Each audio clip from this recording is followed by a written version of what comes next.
Guys, tuh. Saya di Indosiar tak pernah ganti mikrofon selama 2 jam ceramah. Serius Bang. Di Indosiar saya tak pernah ganti mikrofon selama 2 jam berceramah. Dan 2 jam saya syuting itu 10 juta. 2 jam syuting 10 juta. Maka saya ceramah 2 kali ganti mic. Kalian pikir karena itu dah? Sombong kali kau Ustaz. Kalah ya bertingkah. Memang kita kalah di TV. Di hati ibu-ibu Siantar kan kita pemenangnya. Dan inilah ibu-ibu nanti yang nanti ketika dikubur nih yang lolos dari pertanyaan ungkar nangkir nih. Amin.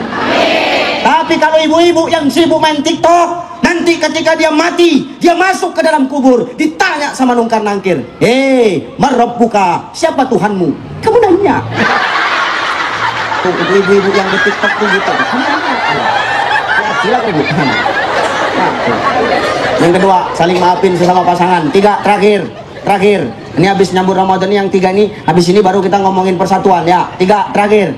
Terakhir janji terakhir nih. Ini panjang pendek segitu juga ya. Akuannya tuh. 3 terakhir. Takkan diterima amal ibadah orang di bulan Ramadan sebelum dia minta maaf kepada sesama jiran tetangganya. Ini minta maaf nih. Maka minta maaf ya Bu. Perwiridan udah tutup belum? Nih nanti Pak waktu penutupan wirid saling maaf-maafan. Oh Kak, ini kan terakhir kita wirid. Aku nggak tahu Kak, entah sampai tahun depan, entah nggak umur kita nggak tahu ya. Aku minta maaf ya Kak, kalau banyak salahku sama Kakak. Iya Ti, nggak apa-apa Ti. Aku minta maaf ya Kak, iya Ti, nggak apa-apa. Banyak salahku sama Kakak. Iya Ti, udah maaf. Oh Kak, aku mau jujur sama Kakak, jujur aja. Apa Kak? Apa Ti? Sebenarnya Kak, yang sering nyeritain Kakak di wiritan itu sering ku bilang sama orang itu, waktunya makan cepat, bayar uang kas payah.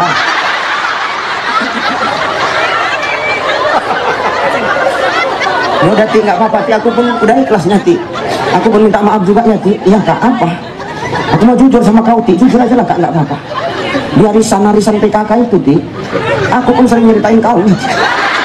Apa Kakak bilang? Ku bilang sama orang itu, ngasok mau nomor 1, ngangsur payah. Oh, jadi kau yang ceritakan aku ya Kak. Jangan begaduh kalau udah begini. Kalau sudah jujur-jujuran, saling maaf, apapun ceritanya, jiran tetangga itu adalah keluarga terdekat kita.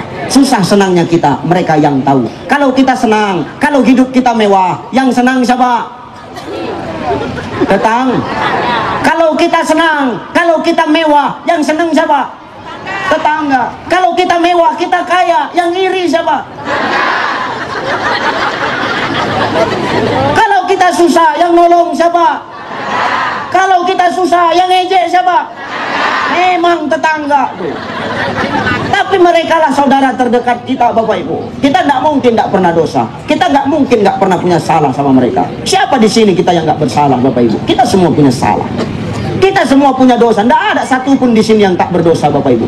Tapi ingat apa kata Allah? Allah lebih cinta kepada pelaku-pelaku maksiat yang bertaubat dibandingkan dengan orang soleh tapi hidupnya tidak pernah merasa salah. Ini.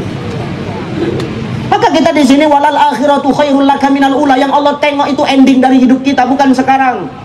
Kalau hari ini kita dimuliakan orang, karena apa? Hari ini aib kita sedang ditutup oleh Allah. Kan gitu. Maka jangan sombong kita. Ini yang ngomong belum tentu lebih baik daripada yang mendengar. Bisa jadi yang mendengar lebih baik daripada yang ngomong ini. Ini bukan perkara baik tak baiknya Pak. Ini perkara siapa yang megang mic. Kan cocok nih. Perkara siapa yang pegang mic sekarang? Kalau perkara dosa, kita semua punya dosa. Maka Allah lebih cinta kepada pelaku maksiat yang bertaubat dibandingkan dengan orang soleh tapi tidak pernah merasa salah. Tolong, taubat itu setiap saat. Minta maaf kita sama Allah. Wa idza sa'alaka ibadi anni fa inni qarib.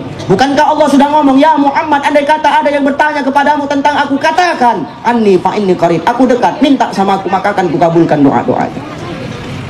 Kita tidak ada di sini nggak berdosa, kita semua berdosa. Jangan sombong dengan status kita hari ini, karena hari ini Allah sedang tutup aib kita. Dan jangan pernah menilai seseorang dengan penilaian mata kepala manusia. Tapi penilaian yang terbaik itu hanya datang dari Allah Subhanahu Wa Taala. Tapi dia pelacur Ustaz, tapi dia pemabuk Ustaz, tapi dia penjudi Ustaz, pasti dia nanti matinya masuk neraka. Belum tentu. Maka kalau saya tanya Bapak Ibu, kan ada istilah, mana lebih baik? Jadi mantan orang jahat atau mantan orang baik? Mantan orang jahat. Mana lebih bagus? Ustaz jadi bandit atau bandit jadi Ustaz? Tuh, bandit jadi ustaz. Mana lebih baik? Ustaz mati di hotel atau bandit mati di masjid? Bandit mati di masjid. Oke, saya terima jawaban kalian.